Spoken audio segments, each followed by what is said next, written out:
I got two hands, I got my mouth, I know how to earn money. Seems to me that everybody is falling into the very artful hands of Slim, sometimes known as Slimy,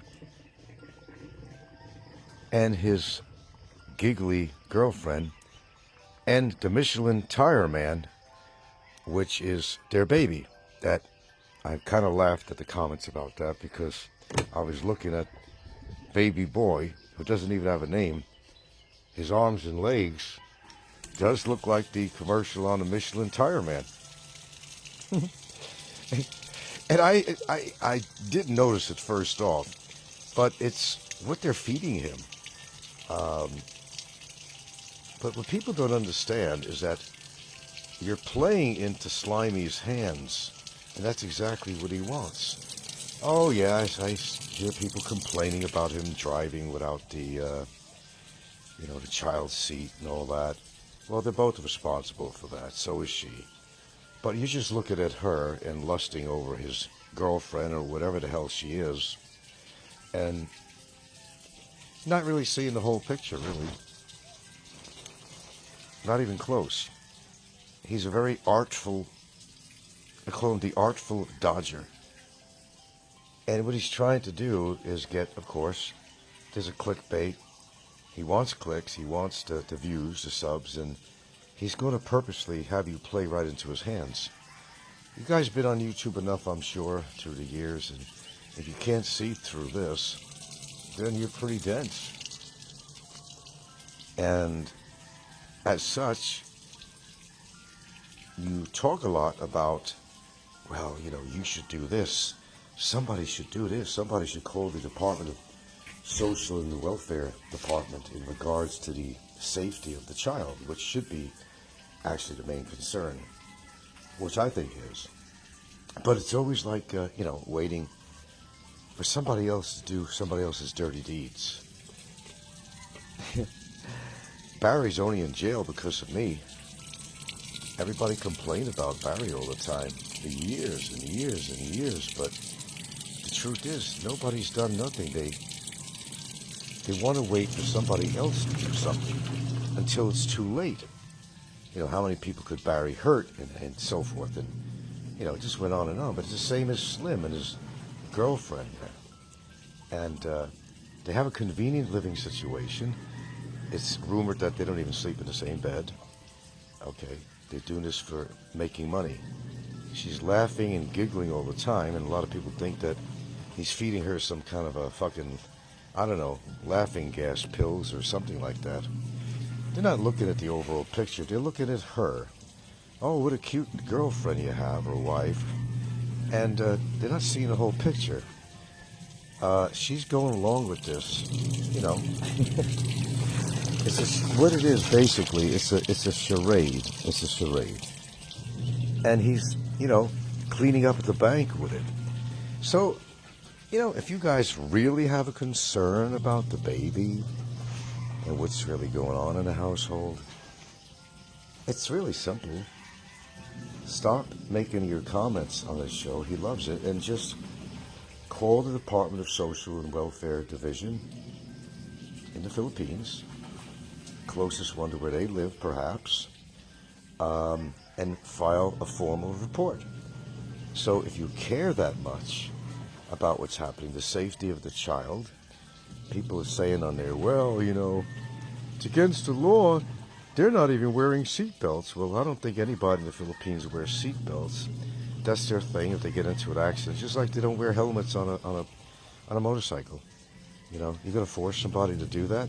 If they get into an accident, they become brain dead or just dead, period. I mean, they're doing it to themselves. But you're kind of playing into Slim is what I think you guys are doing out there. And as such, he's loving every minute of it. Sure, we don't want to see the baby get killed or hurt. And we know damn well, I mean, he just, on a recent video, almost hit somebody again. And I know, it's getting to the point of being ridiculous, right? I agree with you. I think it's gone pretty far with Slim. But as I said, he's smarter than he looks, but yet he's really dumb shit. and totally disrespectful. Doesn't have any regard to his quote girlfriend or a baby. And yeah, that should be your concern. How good he is as a person who's a content creator. It's pretty obvious that he's good at what he does, and he's got everybody upset at him. Well, you could be upset, but if you do nothing about it, then don't even make a comment on his show because, the algorithms, of course. You're just pushing his algorithms in a positive direction simply by making comments on his show, by getting any kind of a reaction at all. That's what he wants. If you haven't figured it out so far, you probably haven't been able to figure out where your life is going, and that's why your life is so screwed up. The bottom line is that the guy you know as Slim or Slimy, whatever you prefer to call him, is a master of what he's doing. And you people are playing right into his hands. So stop complaining and be proactive. And if you really are concerned about the safety and welfare of the woman, the giddy woman, the laughing hyena who can't stop laughing, and you're concerned about the welfare of the Michelin tire baby, then be proactive and do something about it. I get really tired of reading that stuff. It's always like somebody's depending on somebody else to do somebody else's job or something, There's been enough complaining on every single show, and Slim is having you just feed into this. He's loving every minute of it. And he's laughing. Him and a laughing hyena, they're laughing all the way to the bank. So, if you're going to complain about something, complain to the right authorities. That's all I can tell you. Meanwhile, he's getting rich on your comments and your lack of any kind of action. But, because everybody's expecting somebody else to do what they're trying to point out on the comments that I read on his show. Oh, he shouldn't be doing this. He shouldn't be doing that. Okay. Well, the way I see it, if you feel that way, do something. Do something about it. I'm sure you have the ability to look up the contact information of the Department of Social and Welfare Division. Go over there, make a personal visit to your nearest office, show them some videos, tell them what's going on. Because once you make a report, here's a little clue for you, especially with the Department of Social and Welfare Division. As it is in America, if you make a report on somebody for which you might think is child abuse, stuff like that, they are obligated to investigate it, okay? Now, when they're going to get along to do it, that's another story, the bureaucracy in this country. But they'll get around sooner or later. Just keep on pushing it and let them do the investigation. But you're going to have the videos to prove it. So if you're that concerned, put together your videos, key videos that really point out what's going on, how they feed the kid. I mean, the kid should be trying to walk at this point. Okay, I noticed that too. They're not even allowing him to crawl and use his muscles other than his leg muscles for that little, roustabout little walker thing that he has. Make a little laundry list of different things that you find to be not in favor of the child, as to what they're feeding the child, and of course, as to driving around with the child unprotected in the car.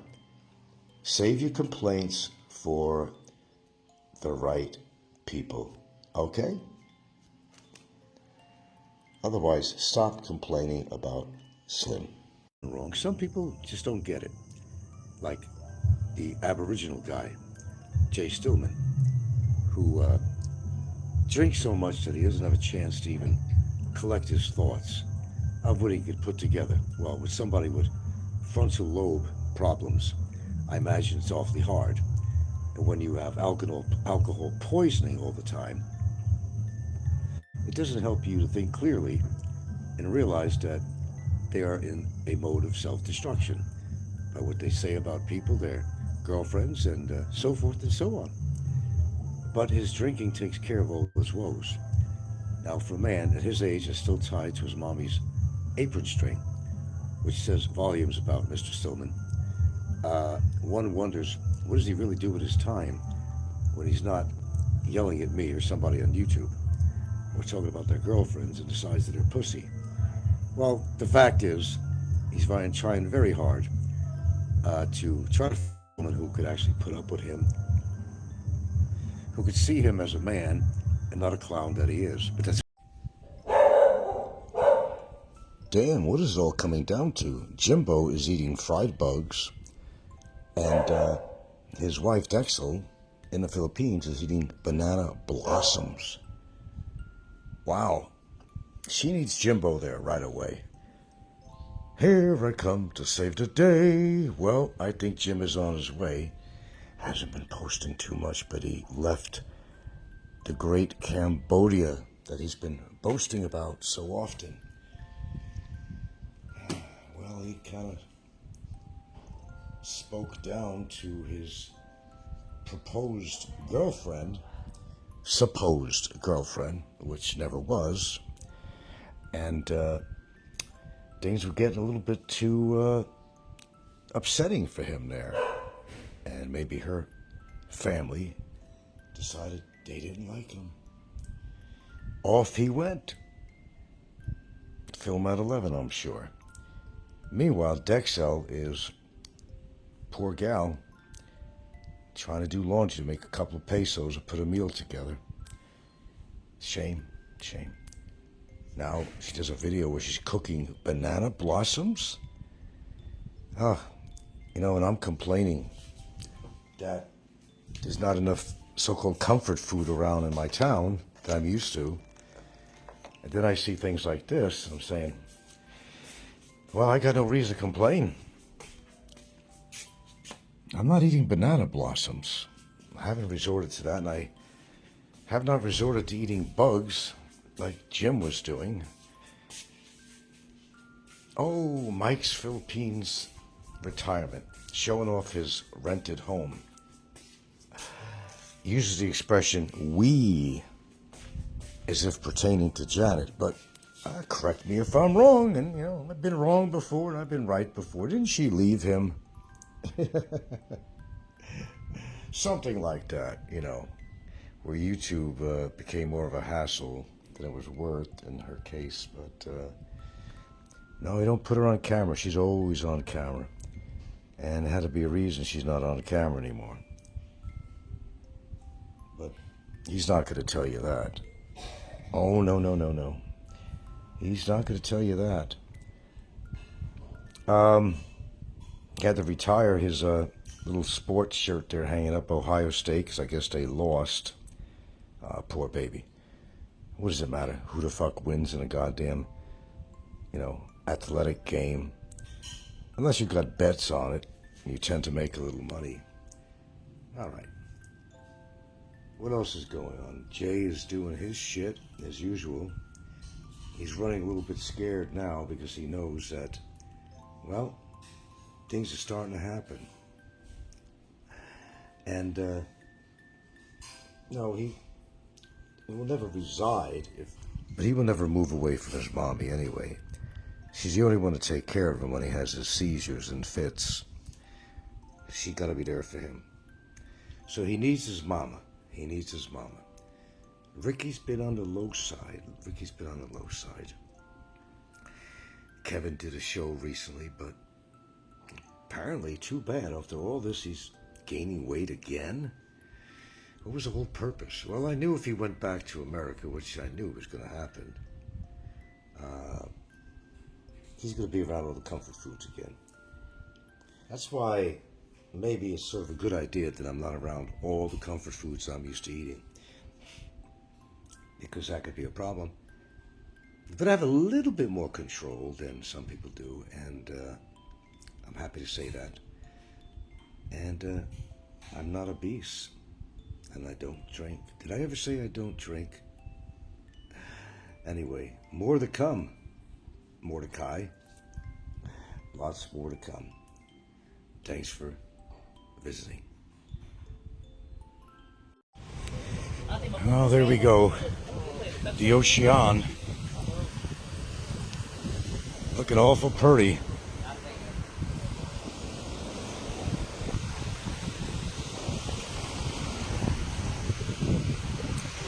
Oh yeah.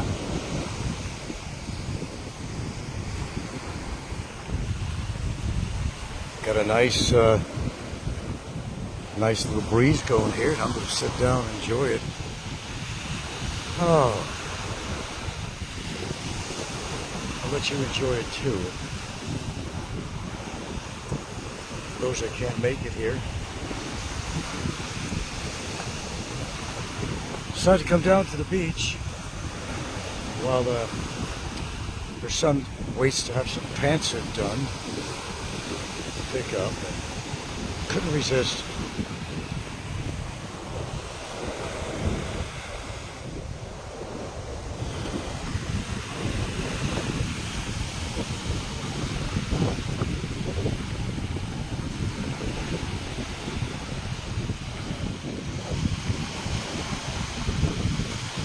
A little bit of white caps going on here. As it gets breezier. You see where it's shallow here, and if you look out there, it's very dark, and that's obviously deeper water. Now, they're on their way on the ferry right now, which is down over there. I don't know if the ferry came in yet. I would see it out here somewhere. It might be in by now. That's the port right down this way.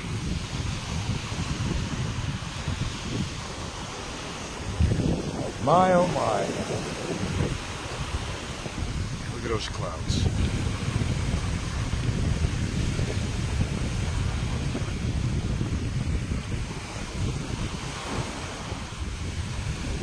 Which brings me to another topic here.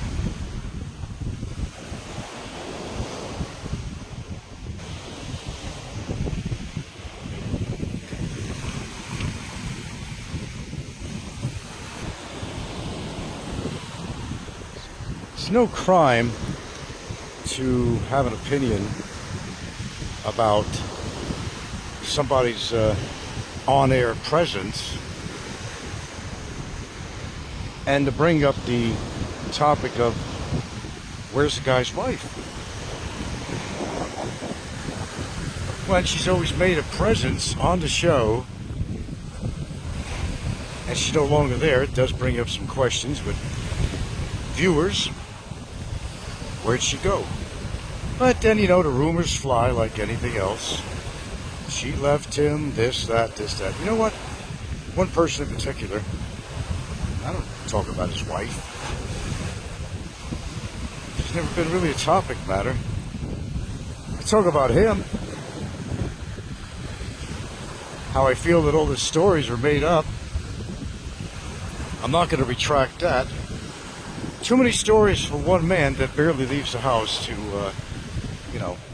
come up with. It just makes you scratch your head a little bit. So, we all got an opinion as we all got an asshole. Ain't that beautiful? What a breeze, baby. What a breeze. I'm just saying. Oh, it's okay for people to talk about other people, but somebody says something about them, they become kind of unglued. Nice craft floating in here. Told you the waters look good, but I don't know, man. These days, swimming in these waters, that's a whole nother story.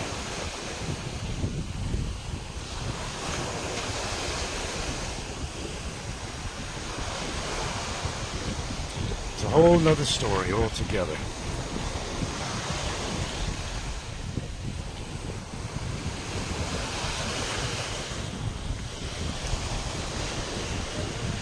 Well, I better head back. We'll do this later on. It gets even cooler at the end of the day. That's the beauty of not living far from the beach. Go down there anytime you want, really. Anytime.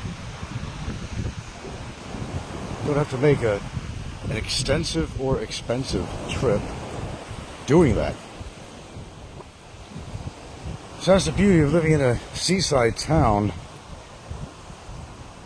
We got that opportunity and advantage to, go to the beach anytime that you want, really. Amihan, we go here a bit. Beach cabanas they have. Food's pretty good. And I'm going to get some supplies. I think people need to be more realistic on here. Like, I own that Wild Track Ranger. I just parked it here for a while. You're going to believe that, right? This is my basic transportation, something like this. There you go. I'm going to head back yonder in town.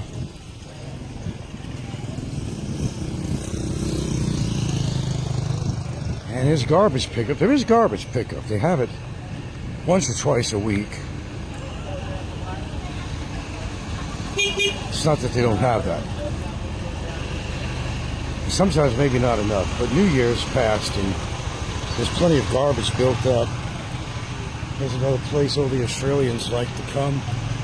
That's the HR restaurant. Pretty much home for a lot of Australians. Chooks to go. Horrible chicken. Horrible. I can't eat. They ever come home with that? I say, no, I don't want it. No matter how hungry I am. As I said, I don't know how they prepared it, but I also don't like the seasoning on there either, so that's part of the problem. Okay, is my ride here? No, not yet. It'll take a while to get the pants in. There's our meat machine right here. The meat.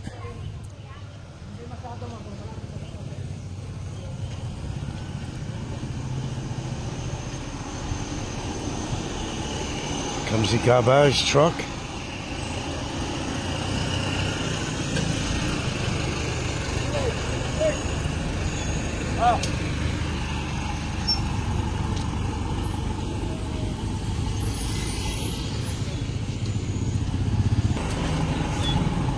Well, let's head into MJ Square. Got a few tourists coming in here.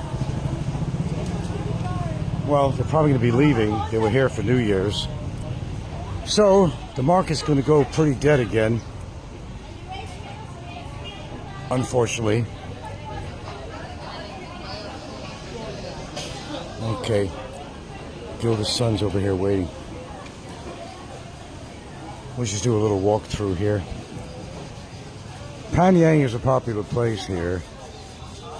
They make pretty good pants. They're probably the only place, really.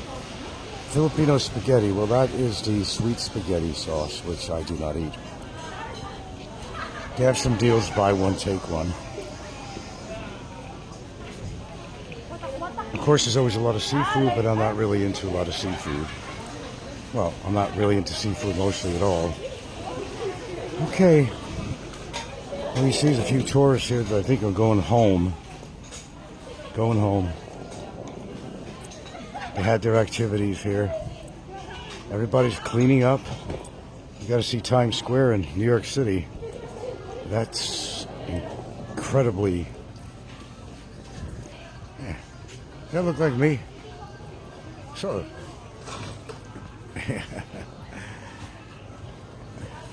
Okay.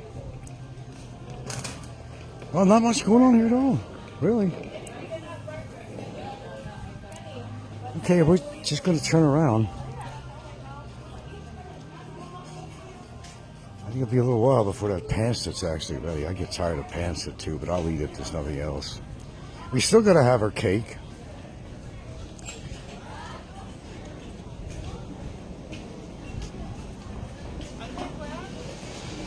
I already gave her happy birthday yesterday, but oh my God, I actually forgot to say happy birthday this morning.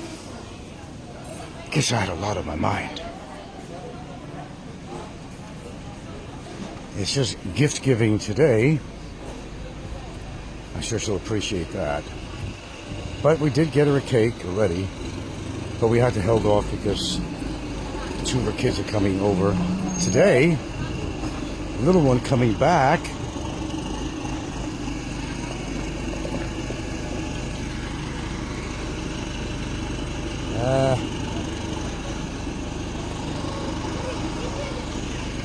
Guess I'll go wait by the meat.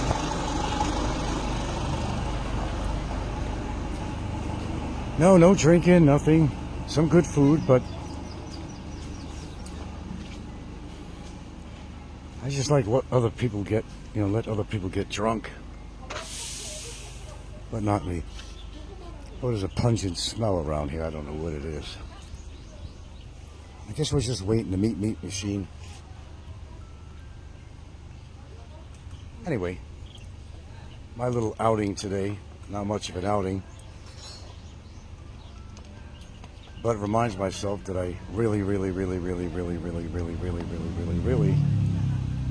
need to get down to the beach a little bit more often. Why? Because it's there. And I'm here because you're there. It is called the age of entitlement, in a sense that, the photograph you see there on my thumbnail is a, come on, you want to come in? Is a couple, Australian couple who was in Bali. Oh, gee, Jay must have been on the road, but no, it wasn't him. And he decided on his scooter, him and his girlfriend, to, overtake another vehicle, in which they went head on into some local Bali people's vehicle, and he died on impact, and she's in critical condition. And I was reading the comments on there, and most people were saying, don't they have traveler's insurance? Well, there's a lot of people that don't have insurance. That's kind of tough. Me, I got to pay cash. I had an insurance program that I was considering, but it really wasn't worth it. And considering that there was so many restrictions, and most of it was just in-hospital stuff, and outpatient stuff was not included. But if you had to try to get a program with that, you'd be paying up the ass.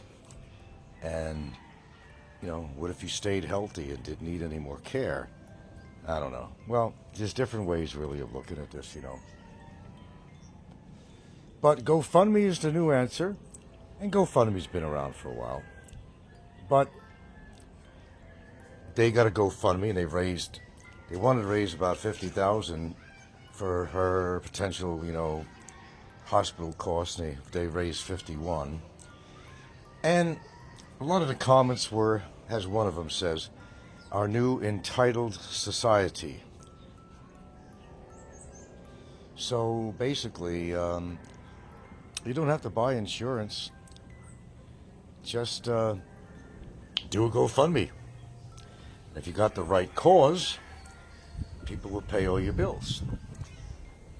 So that's called the new entitled society that we have. You're entitled to have Joe Public go in and pay your medical bills. I don't know. How do you look at this? There are caring people out there, and be grateful that there is, but I think, including myself, I think we all should be responsible and have some kind of insurance. I admit I don't have any except for Medicare, but thank goodness I have that. If I really needed to, well, I'd have to go get it where I could get it. period. But in the meanwhile, it's a cash transaction if you're living in the Philippines. Just the way it is. But be grateful for one thing. And the one thing is that medical expenses are not as expensive as the United States. So that's one good plus. Everything else is very expensive.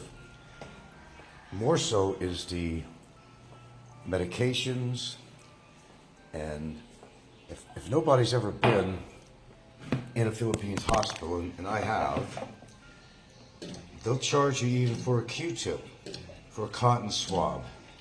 They'll charge you for numerous nurse visits to come in your room when they already took your blood pressure a half hour ago. You know, I don't think anything's going to radically change. But it's not free. You're being charged for that, whether you like it or not. You can basically tell them, look, you already did my blood pressure. I'm okay, trust me. In fact, I got my handy dandy. Bring in your own blood pressure monitor or something in there, because they'll charge you a lot for that. Because here in the Philippines, they want to make totally sure that every service that's given to a patient is going to be covering the nurses' salaries and, you know, cleanup crew, whatever. Doctors, the operation room, you got to pay for the room for the operation. You have to pay anesthesiologist if you need anesthesia. And you're going to be paying for everything. And I know from my experience, I think there was a lot of unnecessary expenses that came along with it. Now, for one, I had a private room where I could have got a semi-private or a ward. Obviously, a ward would be a lot cheaper. A semi-private would be significantly lower. But I had to get a private room. And again, the nurse would come in every so and then, and you're trying to get some sleep. Maybe you have a hard time sleeping, especially in a hospital. But no, they'll come in maybe 3 times over the night and wake your ass up. I got to take your blood pressure. Yeah, they do that. I don't know, about 3 times they'd come in for me at the night. But through the course of the day, they would come in, just say several times, check your blood pressure, blah, blah, blah. If you have a catheter on, which you were going to wear after you had a kidney stone operation, check the catheter bag and change it or whatever.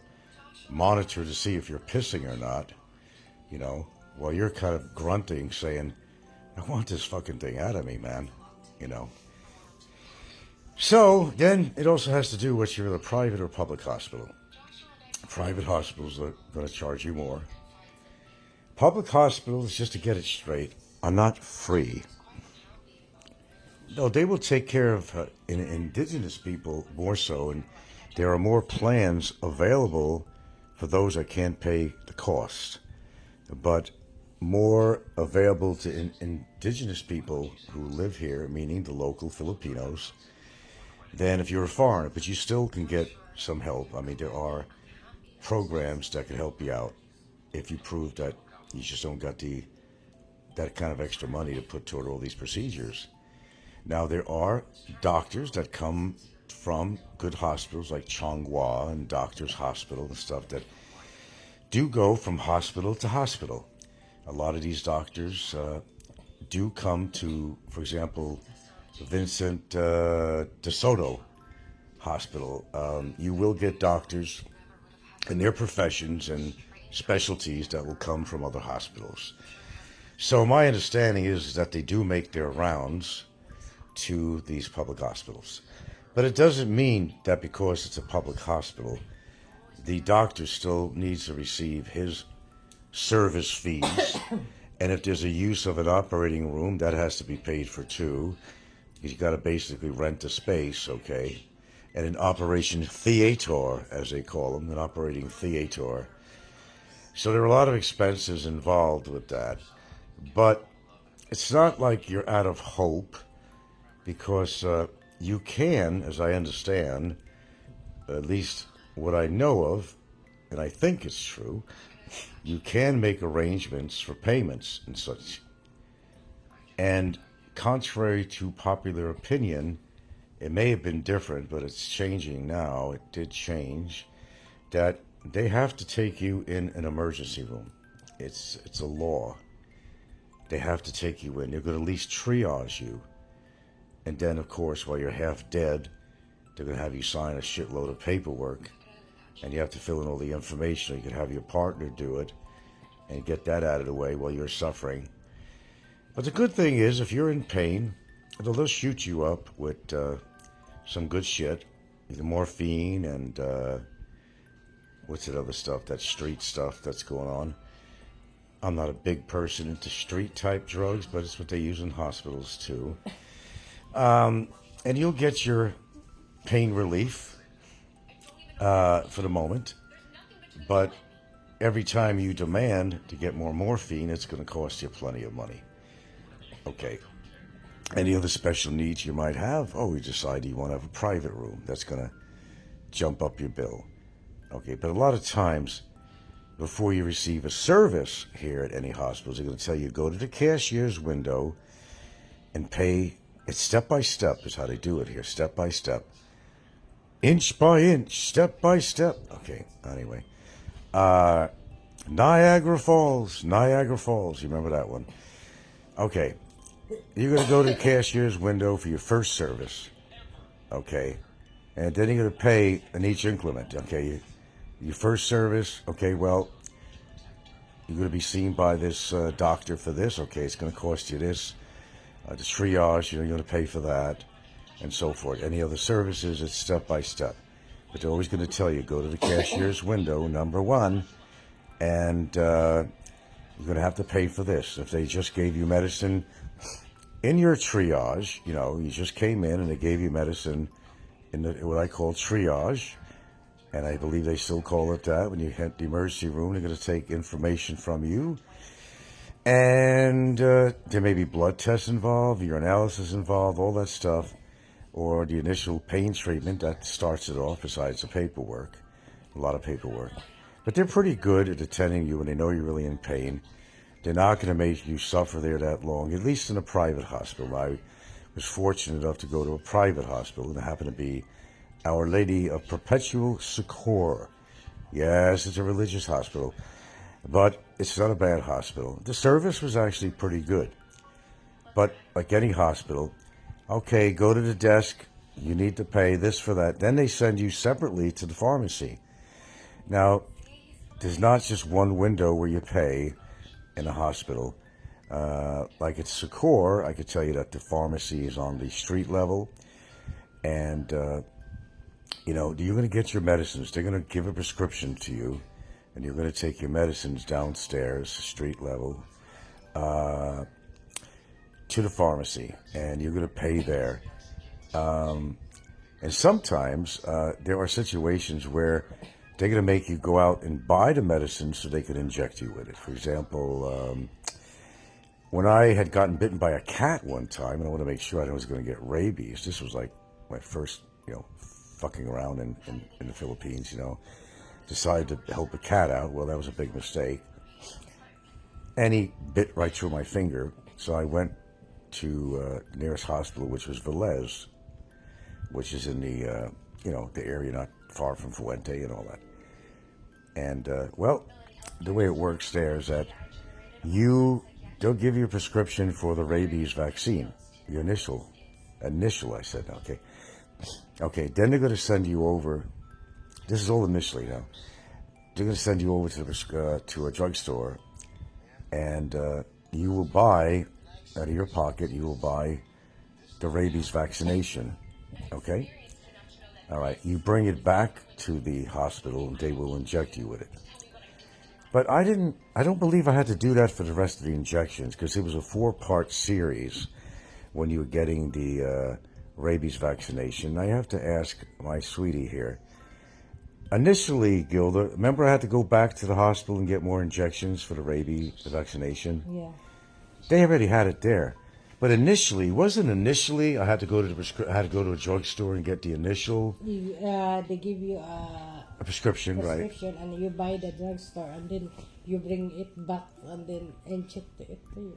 Yeah, but the initial one is you go to yourself to the drugstore to get it, right? Yeah, But the other times I came back, they already have it over there. it's depend because some of the patient, the one vial is good for 3 person or 4 person, so that's why. Well, I guess I'm a little confused on this because the first time I had to go out physically to the drugstore to buy it, okay? But that the other 3 times I had to come back to get more injections. So I didn't have to go. I didn't have to go back to the drugstore to get that.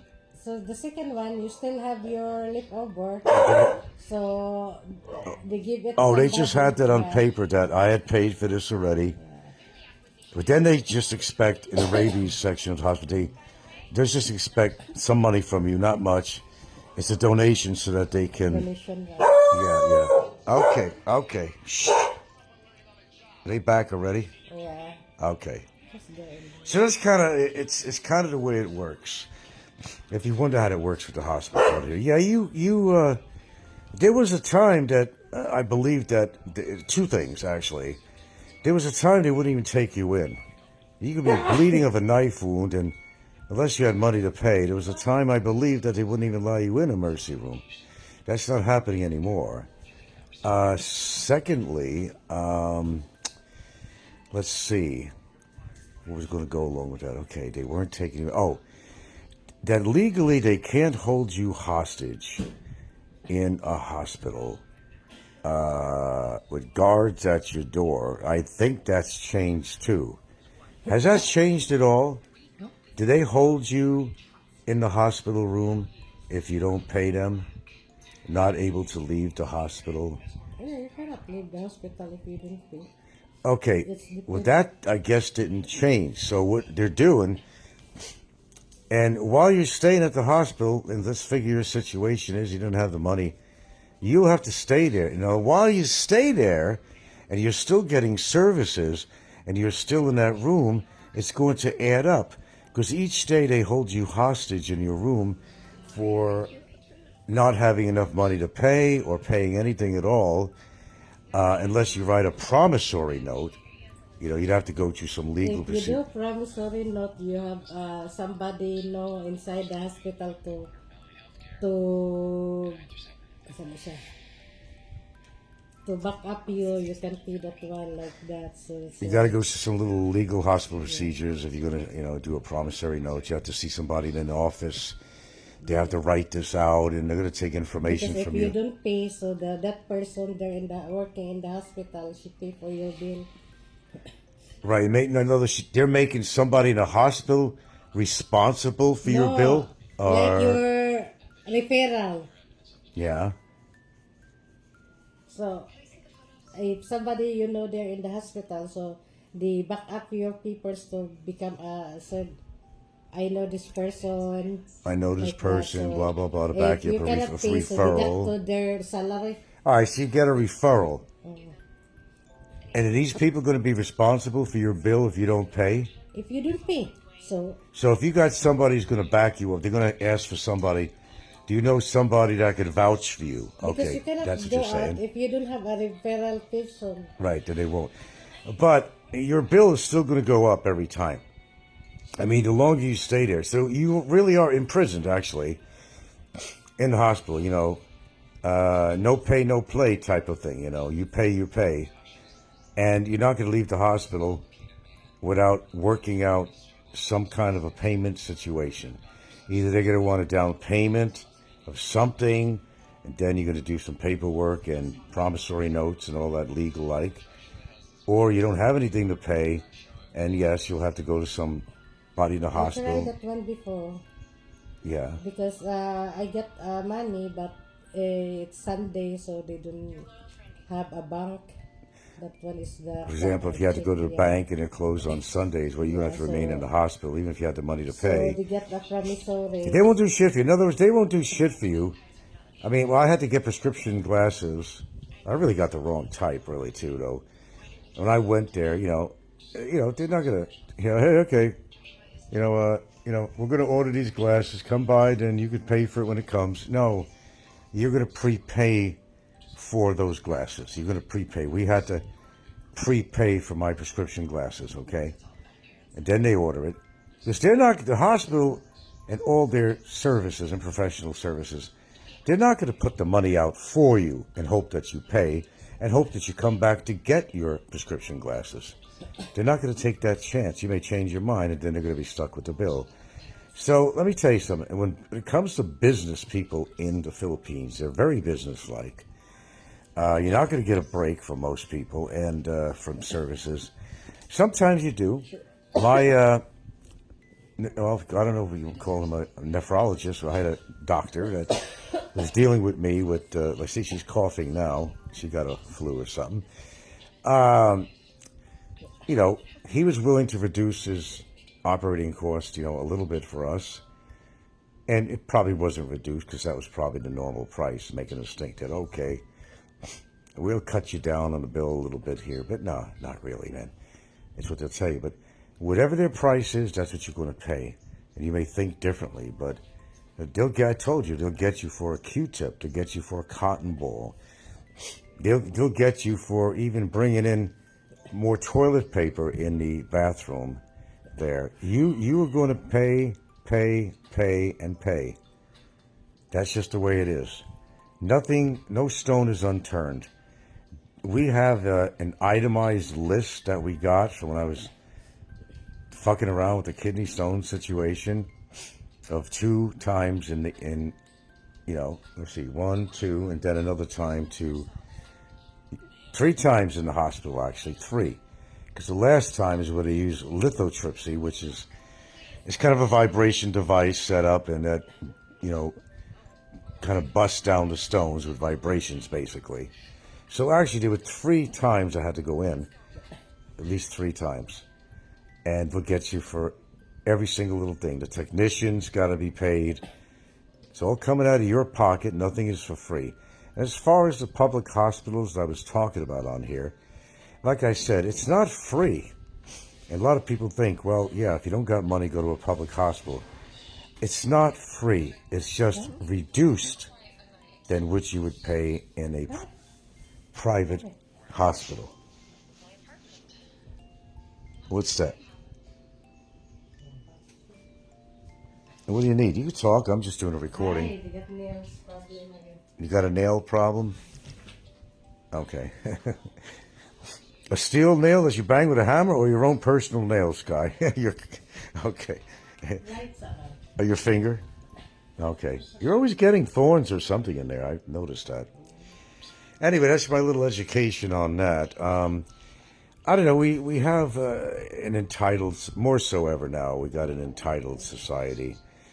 Now, people like Popeye or somebody would probably say, oh, gee, I bet you got this disability status on a, because you're trying to cheat the system or something. Well, let me explain something to good old Robert Clausen and anybody else. You do not get on a disability status unless you have absolutely proven, because the government is really not that free with their money as you might think it is. They're really not. Okay.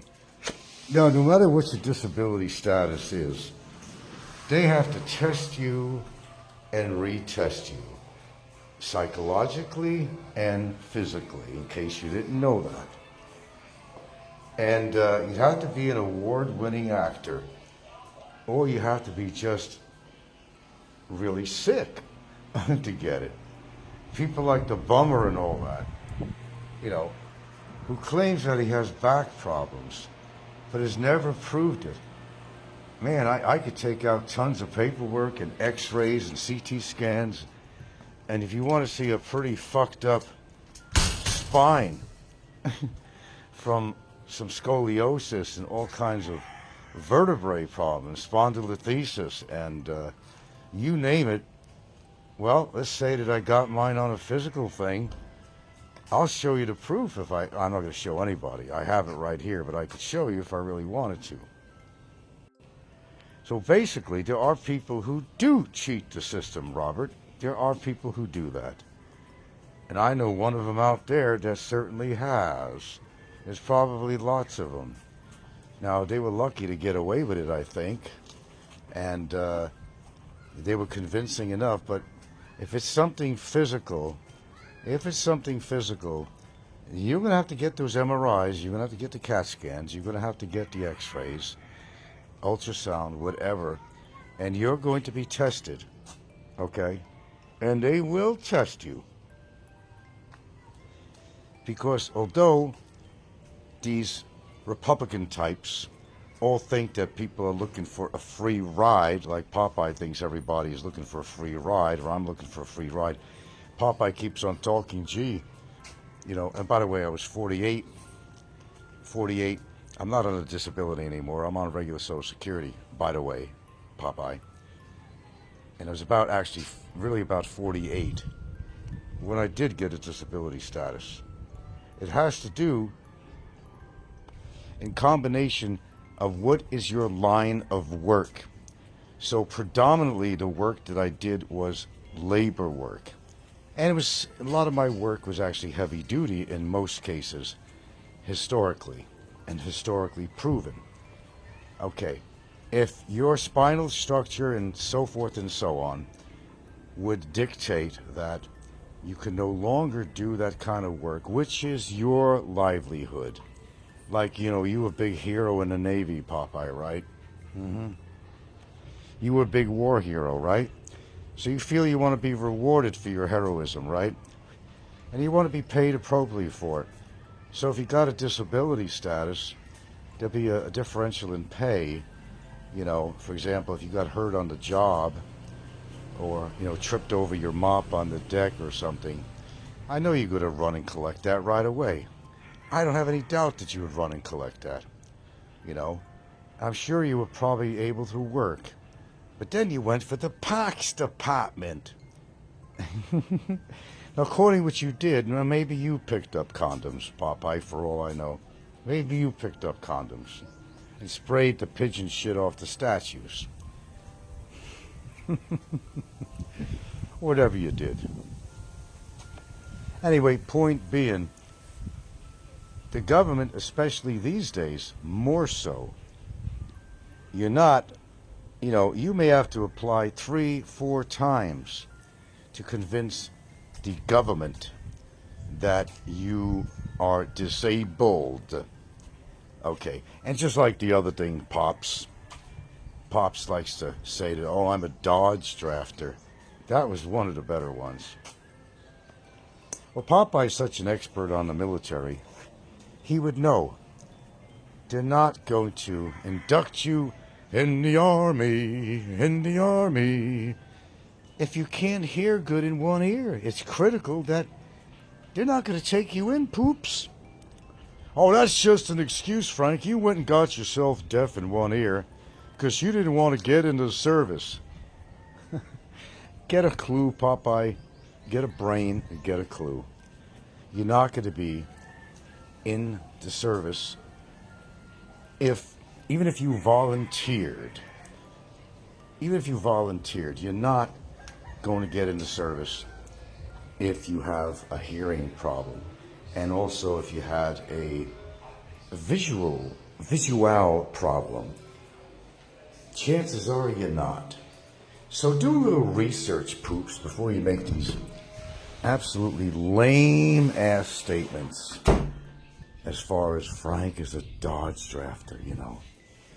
They wouldn't have took me if I was the last choice. Because you simply cannot go into the service and jeopardize the rest of the troops because your hearing isn't good.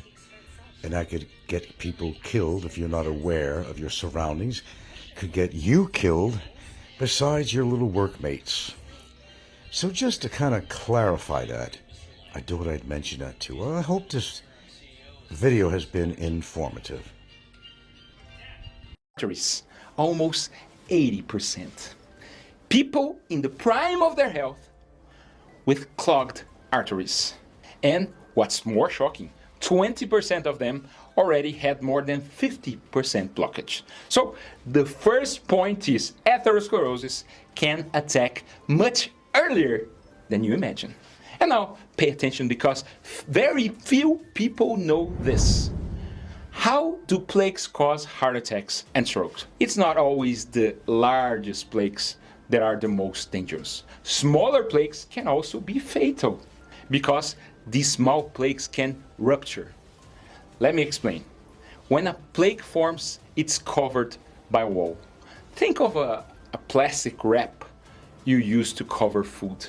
The problem is that with inflammation, stress, poor sleep, this wall can rupture. It's like the plastic wrap tearing. Okay, here's a typical situation in the Philippines. Uninvited guests or unexpected guests. Now, in America, generally, if you're going to have dinner or, you are going to have relatives over, you're generally going to know about it. It's planned. So-and-so is coming with her husband. And, you're planning out to have guests here. You want to make sure you got enough food, accommodations, and all that stuff. But that's in America. Here in the Philippines, they just invite people over without you knowing it. Are you prepared to have so many people that you got the accommodations? You have enough food? Did you go shopping? Let me give you a scenario. Lovely Gilda, did I say lovely? Lovely Gilda's birthday today. It's a very lovely Gilda, okay? And one of her sons was gone for a couple of weeks in Cebu. So the older sister, the one that everybody salivates on, was to bring him back today. Okay, so she couldn't make it because her husband, well, not her husband, her boyfriend, who works overseas, is going to be in town, so she wants to spend some time with him. Okay, cool. So the next sister down, she takes the youngest back home here, but she didn't just come with him. There's like about 4 other people with her. I said, what the hell is going on? Well, said it to Gilda, Okay, looks like we got a full house here. Okay, then I'm thinking, how many people do we have now? Holy shit, there's like 6 people already. All right, later on, the afternoon comes, and a trike pulls up in front of my house. And it's John, one of our older boys, who comes here with his girlfriend. Who the hell is she? Never met her before. I said, this must be a new one, John. Okay. And, they're not telling us that they're coming because, you see, it's like this. You need to make preparations. You need to know who's coming over. But they do this all the time. Now, maybe we're not well supplied. We didn't go shopping at a decent place to go shopping. Or maybe a lot of our food is not defrosted. That happens a lot. So all of a sudden, we got like, I don't know how many people are here. I don't know. I lost count. And somebody I don't even know. And somebody else I don't even know, who's a cousin of one of them. I don't know. But this happens a lot in the Philippines. They come uninvited. Okay, they come uninvited. And you have to plan for these things. And you would think, certainly in the United States, it would be a courtesy to, know who exactly is coming over so that you are well prepared for it. And you got your mind, is accepting the idea that, oh God, it's going to be a full house here. Well, it is did I say lovely Gilda's birthday today? It's nice that a lot of her children came over. That's cool. That's totally cool. But then there's some uninvited guests because they figure, well, I could just invite anybody. Because you see, it's a very special place. It's like, they're taking people on vacation to somewhere they can never afford to go and have a, half-decent house to stay in and, food and everything else. I don't even know these people. But, you have to be courteous and say they're part of the family or they're a girlfriend or something of one of the children. And, you got to be, very accepting and be very courteous and accommodating. But I think the point of all this is, and I can give you an example of something in the past, when there were Christmas parties or something we've had at the other house. I'll give you an example. Jerna, where, we're godparents to her children. Phil, will she have 5 children? Pardon me. I had to swallow on this one. Okay, so Jerna and her husband and her kids come over. We knew that. Well ahead. They can't leave him home. But then the husband decides for his father to come over. Get the picture? I'm sure you've heard this before. Okay, this is nothing new. And then some neighbor friend comes over, and I don't know these people from jack shit. You know, I don't know if they're a thief or something. And one day we did have a guy come over who I know is a thief, but we got lucky. So you got to know who's coming here, but they will invite on their own accord, without asking permission from you. Hey, can I bring also my friend or my cousin? They bring the whole goddamn tribe over here, man. The whole goddamn tribe. Now, that's really unfair. Are you prepared to feed all these mouths because you didn't plan for it? I'm a very accommodating person by nature, but I would like to at least know who's coming, or if they are coming. Don't just they just show up. Now, I was expecting 2 people to be here today. I was expecting the little one, not that little anymore, to be returned because he can't travel by himself. He's only like, 13 or, 14, 13. And, he can't really legally travel by himself. So one of the sisters had to bring him down. And the one we thought was bringing down didn't. It was the other sister. All right, and I just figured it was just her and him coming here, right? All of a sudden, I see them, I was downtown buying some pants at, and come back and they've arrived. And I'm saying, what the hell? I was expecting, 2 people? 2. Count them. 1, 2, 1, 2, 1, 2. But no. There was like 4 or 5 extra. 4 people? 1, 2, 3, 4 extra people besides them. And then John comes over later on this afternoon with his girlfriend. But in that crowd was somebody I never met too. It was a cousin or something. I don't know what the fuck it is. So the way it works is, hey, it's like having a house in the Hamptons, you know what I mean? Who's not going to want to go to a house in the Hamptons? It's not exactly a house in the Hamptons, but, it's practically beachfront property here. It's an 8-minute walk. Well, hardly beachfront property, but I'm exaggerating here a little bit. But, how many can afford to go to Bantayan? How many can afford accommodations? No, they come here free, accommodations free, eat our food, and get accommodated in every way possible. And it's okay. It's family, and, but the point, I guess, I'm trying to make is that isn't it much better when it's planned and you know who's coming here? But you better get used to it. If you're planning to live in the Philippines and you have a girlfriend or wife out here, this is the way it's going to work. You're going to have uninvited guests that show up at times you never expect them, or maybe you never knew them to show up. Then the other parties in the family, you're going to Gilda and Frank's. Okay, yeah, I think I'll come down there too, since the whole family's going to be there. It's, it's Mom's birthday, and it's a nice thing. I'm happy for her, but she's not even feeling that well. She's got the flu bug or something. But she's so accommodating. She will go through this, She will, just kind of tough it out, you know what I mean? She'll tough it out. What are you girls barking at? Shh. Okay, she'll tough it out. And, well, here we are. I don't know how many people are here right now. I don't know how many people are here. Maybe I'll take a quick look. See, they're not all in one room either here. Do. Hello. Ho, ho, get out of my chair. Get off my chair. So here you go, And this is just some. Okay. Anyway, I think I made my point. Expect the unexpected.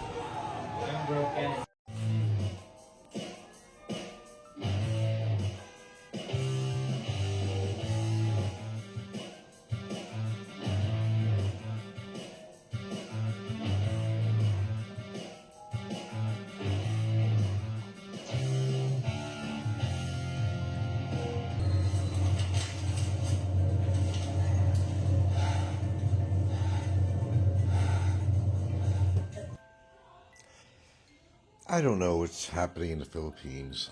However, seems to be a lot of foreigners that are dying.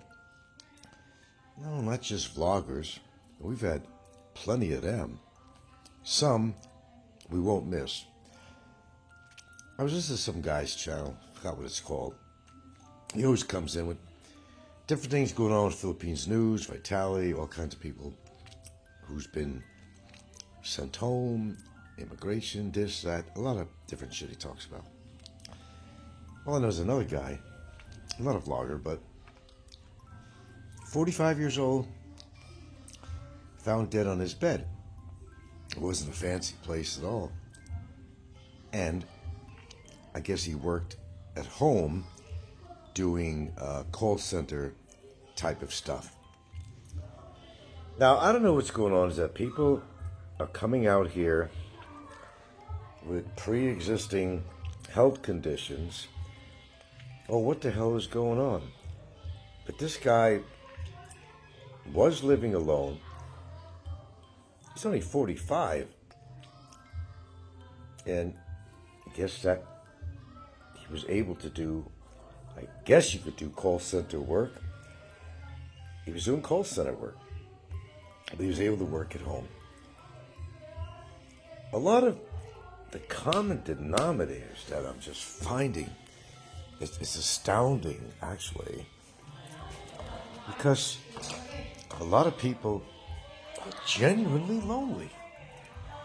They're not living in the ideal situations out here. It's either they're coming with pre-existing conditions or they're running away from something. They always seem to be running away from something. I always say it's better to run towards something than run away from something. But this is what I'm actually finding. And this really applies to a lot of bloggers out there. Oh, jeez.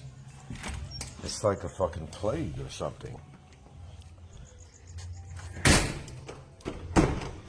I don't have no answers. I don't know. This is kind of a volatile place to, let's say, have a problem. To have a social or a health problem, or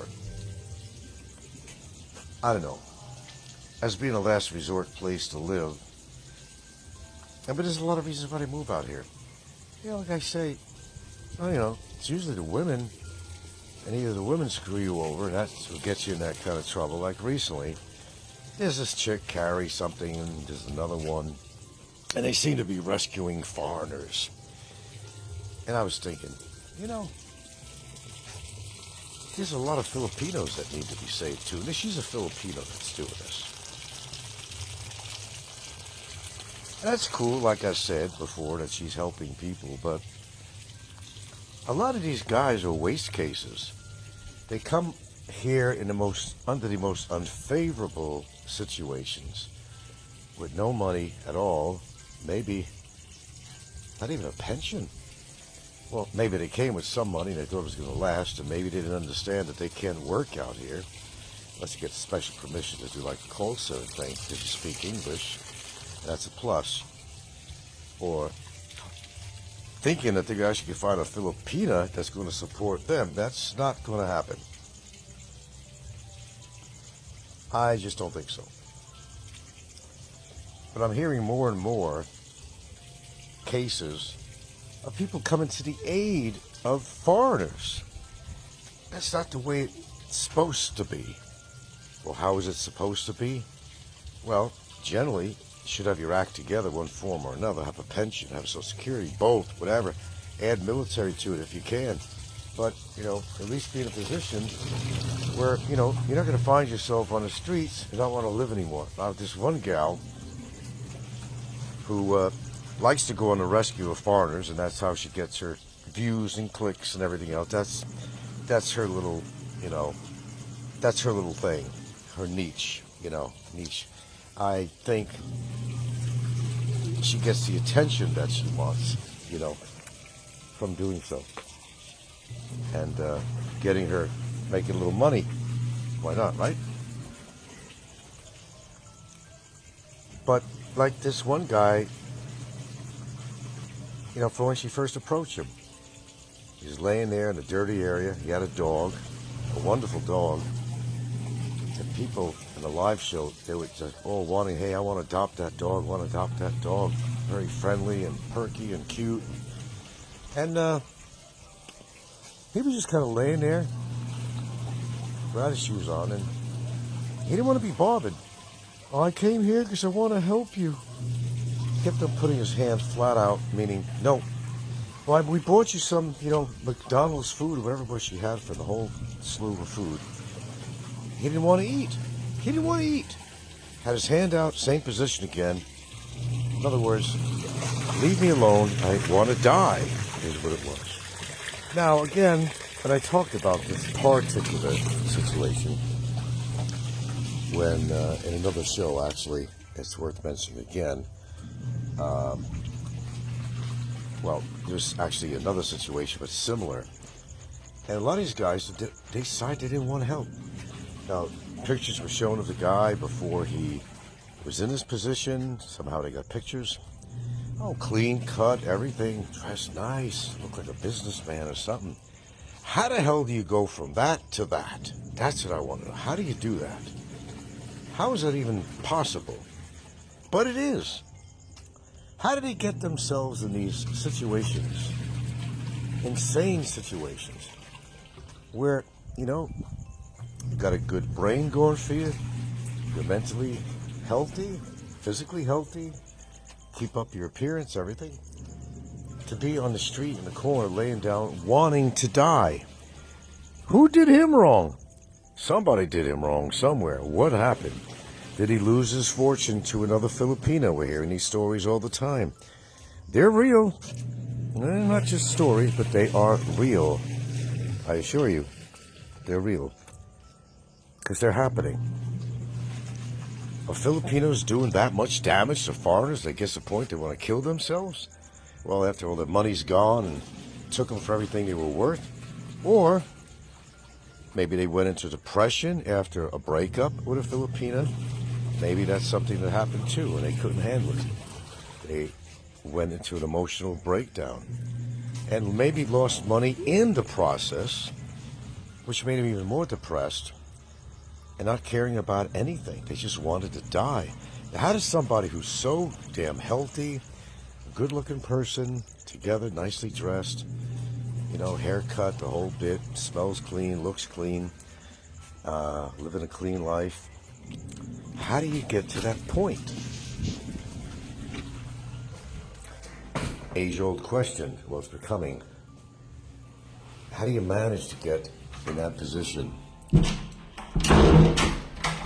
I even wrote the lady, I said, it's pretty clear to me that, he doesn't want to be helped. Leave him alone. But for the sake of her show, because she wants to be the savior, she doesn't want to see him refusing help. And she'll push it and push it and push it till the guy winds up probably killing himself because she won't leave him alone.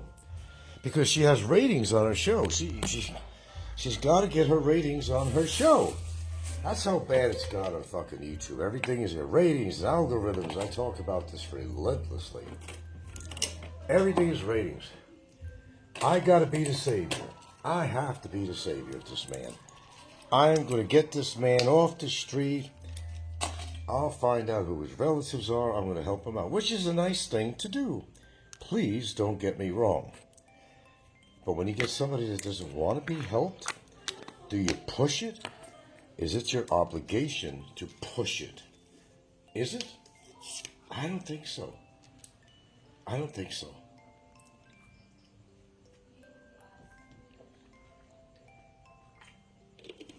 Furthermore,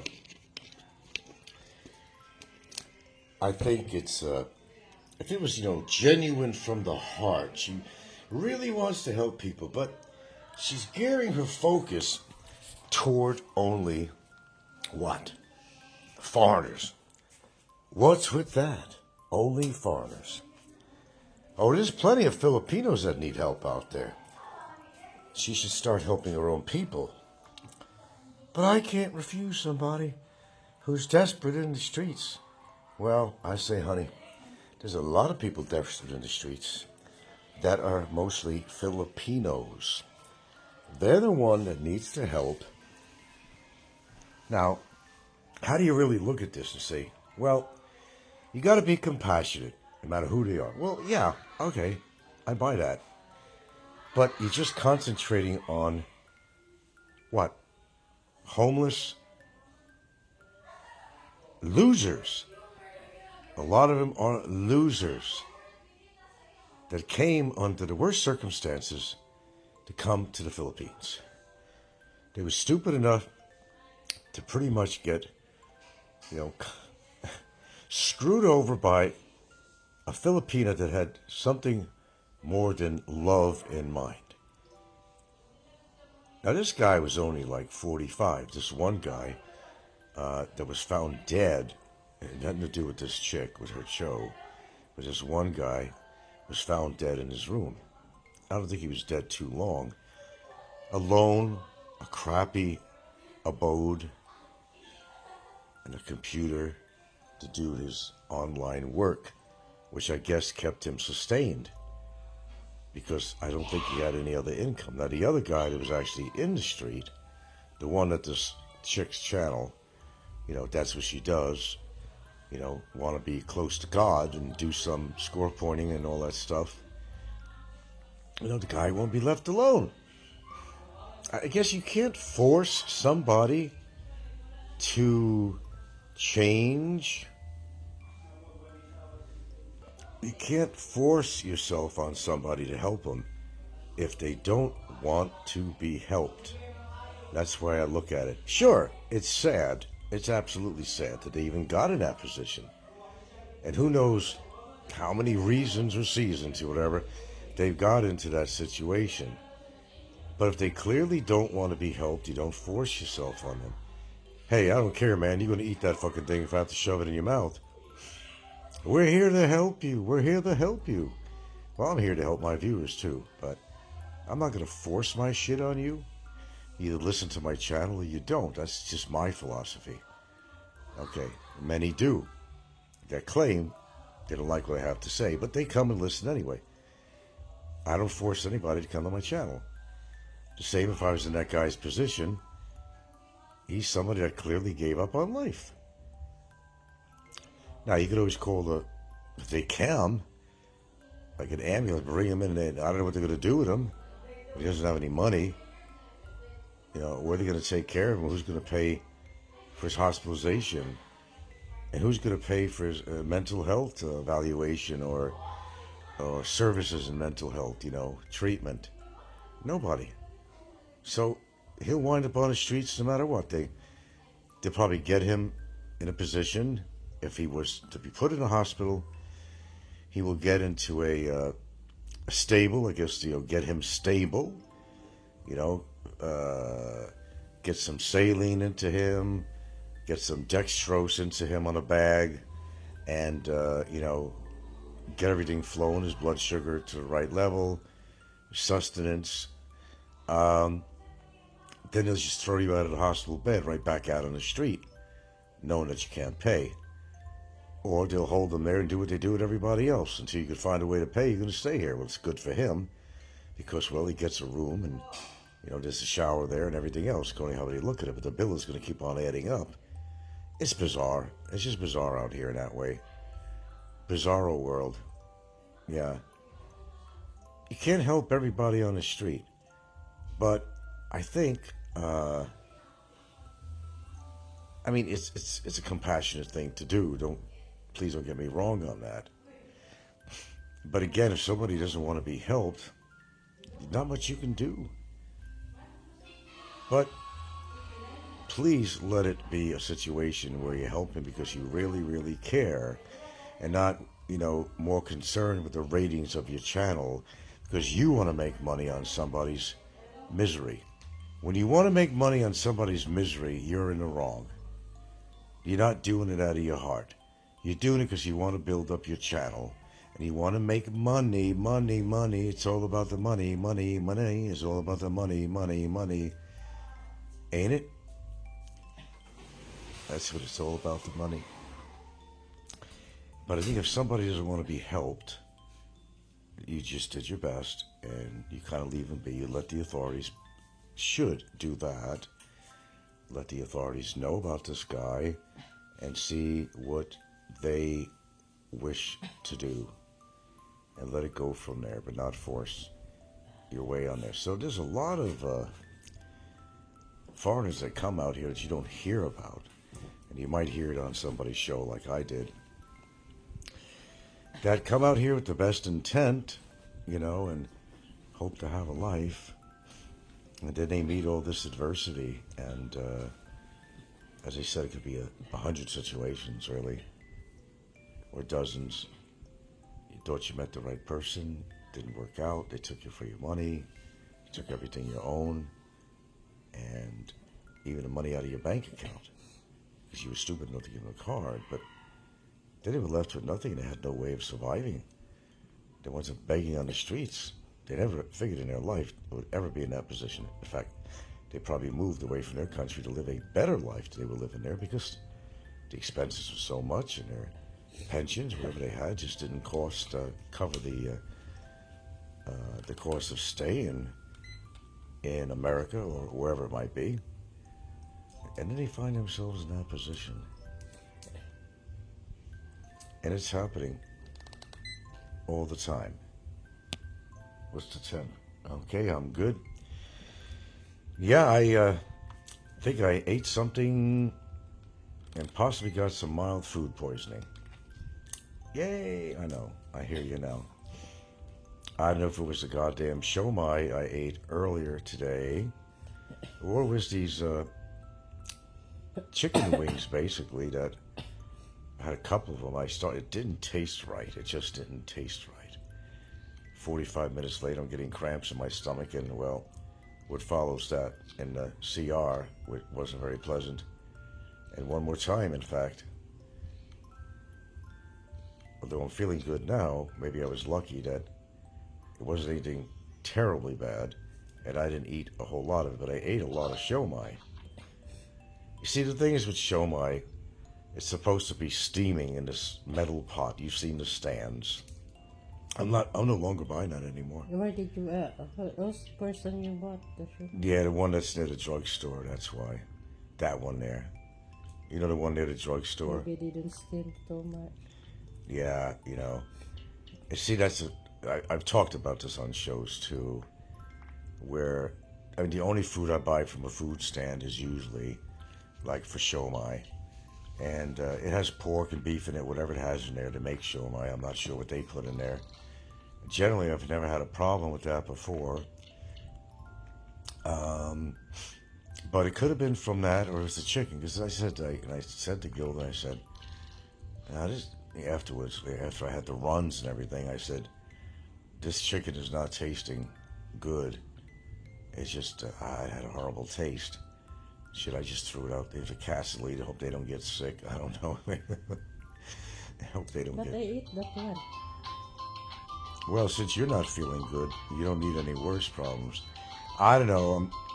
You had But I shomai don't too. eat shumai. No. Oh, see, okay. It might have been the shomai. I'm not eating from that stand anymore. Yeah. When you get sick on a particular product, you don't want to eat it again. It even makes me not want to eat chicken again because, But I don't know. I think it's more likely to shomai. Because, see, it's, I guess they have a propane under there to keep it warm. Okay, the idea of food is that you got to keep it at a certain temperature. And a lot of these food stands, they don't keep things to temperature, man. And what happens is bacteria builds up. Yeah, this is an upload, by the way. I don't do any more live streams, my dear. We're doing a lot of uploads here on different topics. And enjoying doing it, actually, the freedom of doing it. No obligation of live streaming and have to have a dialogue all the time. So this is working pretty good. You weren't coughing when you were laying on the couch, but now you're coughing. Huh? Maybe you're allergic to me. You never know. Why not? But yeah, if something's not kept to temperature, and there's even a lot of things I learned about certain foods, doesn't last in the refrigerator. And what if you're, here's the thing, in your freezer section of your refrigerator, there's a vent in there. The cold air is going to drop because cold air stays in a low position and, hot air rises. So the whole idea of a refrigerator is you got the freezer section. There are vents in there that the cold air drops below into the refrigerator section. That's how it keeps cold. Now, if you got something in the freezer that's blocking those vents, then your refrigerated section underneath, where you're going to keep your foods, is not going to be keeping temperature. So keep that in mind. You can get sick. There's certain foods that you just can't keep too long in the fridge. You're better off just, finishing. My advice out here is to finish off something, or, let it, if it's hot still, it's something you made on stove or oven. If it's still hot, let it cool off a bit. You don't want to put anything at extreme temperatures, hot temperatures, right away in your refrigerator. It's not a good thing to do. Let it cool off to room temperature, whatever. Yeah. Cover it right, but probably put it in more of a Pyrex, more of a glass bowl or containment rather than plastic, because it'll absorb the toxins. But let it cool off, then you can put it in there. But even things as simple as rice, that you can't keep it in there a long time. Really strange things I've heard too. You can't, in a lot of foods, meats and stuff like that too. You want to watch cross-contamination, because you might have some pork in there. You might have some little bowl next to it underneath with chicken. Maybe something's going to drip onto the other. Just like in a restaurant. You don't want the cross-contamination on that. But this whole thing is like having another show. But I thought I'd segue into that. I'm not really sure how I segued into that. Is that the Lasada music? Yeah. Oh, gosh. I did order a few things from Lasada. Yeah, I haven't been ordering anything for a while. But not many people know about the safety of storing foods. Your best option is whatever you make, eat it for that meal. Now, if you're going to make a casserole or something, you want to have some leftovers, again, let it cool off, and then maybe let it sit in the fridge for a while to cool down on its own. Then maybe you could, seal it properly. It doesn't get frostbite and shit. Then you could put it in a sealed container in the freezer. But a lot of people get sick and they don't know how they're getting sick. They have no idea. No idea how they're getting sick. It's your foods and how you store them. I try to get rid of it. They don't, but I do. Use condiments, whether it's ketchup or mustard. Things have been laying there forever and ever and ever. They don't last forever and ever, even in the refrigerator. I could cross-contaminate my butter. I have a habit of putting it on the top shelf on the door, but there might be some crap in there, like broken chocolate or something in there that could get on the butter. I got to be careful, too. There's things I do, too, Go through your refrigerator, look at what's been in there for a while, throw it away. If you haven't used it for a while, don't attempt to eat it. Throw it away immediately. Don't even give it to any animals. Just throw the damn shit away. Can't be that expensive. You can't replace it. Mayonnaise is another one that you can't keep in there too long. Once you open that container, make sure it's glass, not the type that comes in those packaging, because once you cut open with a scissor the top of that package, well, it's got to be something you're going to use within the next couple of days, because mayonnaise is made of eggs and so forth, and it's not going to last. Anyway, that's just a little extra info I'm throwing in on here. It came to my mind, but it does relate in some ways to some of these foreigners who are not eating well and are eating bad foods and, stuff given them on the street, and we don't know how healthy that is. People showing their kindness, but, where did they get the food? How did they handle it? There's so many things to think of when you live in a foreign country. You don't know the ropes, shall I call it? You're not streetwise living out here. You got to know where they eat and where not to eat.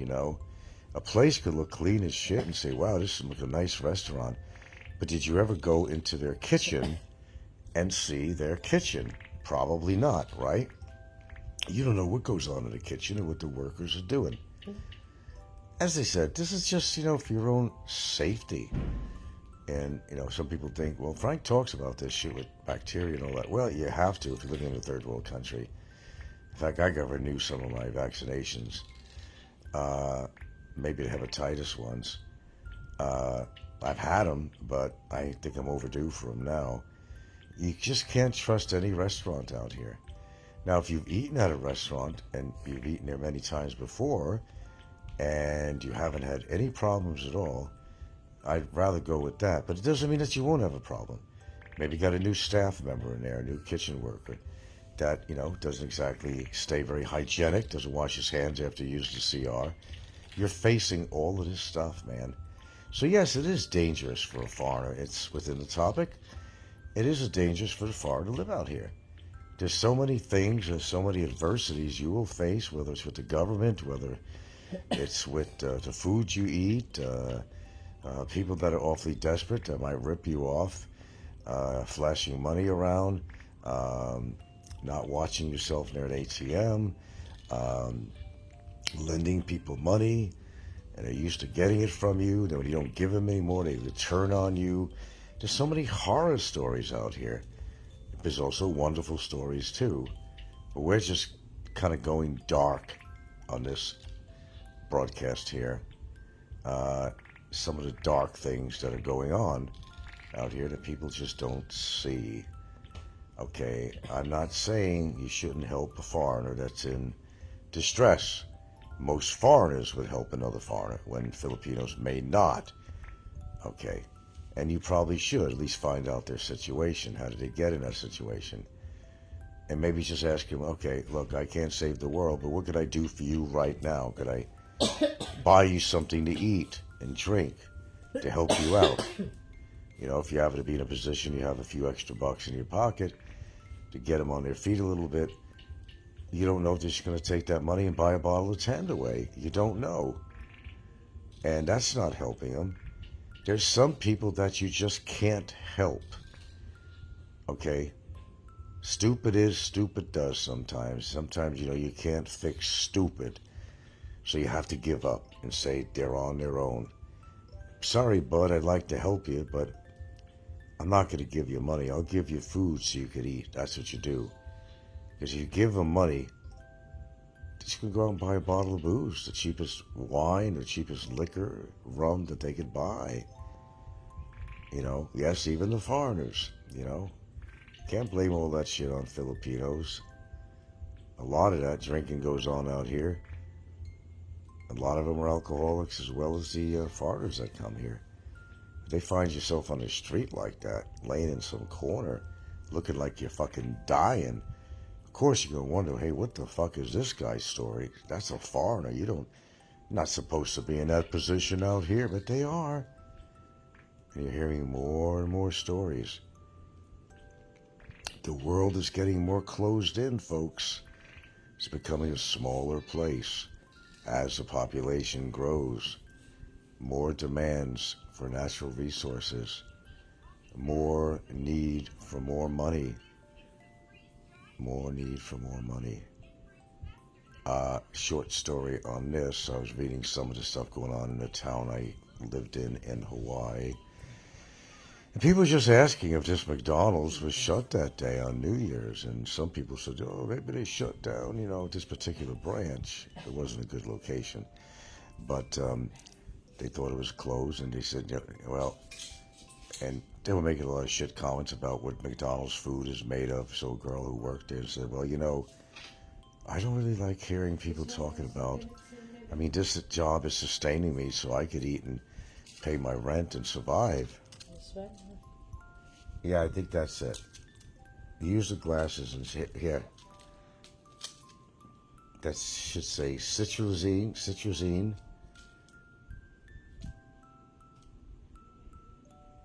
Oh, you want to take that for night? Yeah. I'll have to research it because if it keeps, it's something that could possibly keep you up. I'll read on it. I'm going to end my show. Don't take it before I read it because it might keep you up at night. Some things, okay. It might be may not be a non-drowsy formula or, yeah. And people are not getting the right medicines they need, and they'd rather, get that bottle of booze before they're going to get any medicine. So this is what you're going to face when you walk through the streets of the Philippines and its provinces. This is what you're going to be facing. This is a little longer show I wanted to do. Wanted to upload, but I figured I'd do that before I hit the sack tonight. And as always, I seem to always have something to share with my audience. And this is a few things and thoughts going in my head that I'm sharing tonight. We've been pumping out the uploads, and I'm very happy about it. I think I'm more comfortable this way. That means I'm still able to express myself on here without getting involved with the bullshit and, just doing what I enjoy. I guess that works out pretty well. And how long we'll do this, I really don't know, but thanks for listening at the 30-minute mark, and we are out of here. And please be a compassionate person. It is good to help other people. Don't do it because you're trying to score points with the big guy in the sky. Do it for you because you care, because this is humanity, because you're a human and you want to be a good version of a human, which we don't see too much of anymore. And try to do good all the way around, but also be good to yourself at the same time. Stay out of trouble, keep your nose clean, try not to get involved with all the chicanery on YouTube and get involved with the hate clubs and the no-gooders and troublemakers and antagonists and all that stuff, and you should be fine. With that being said, I'm here because you're there. Another time.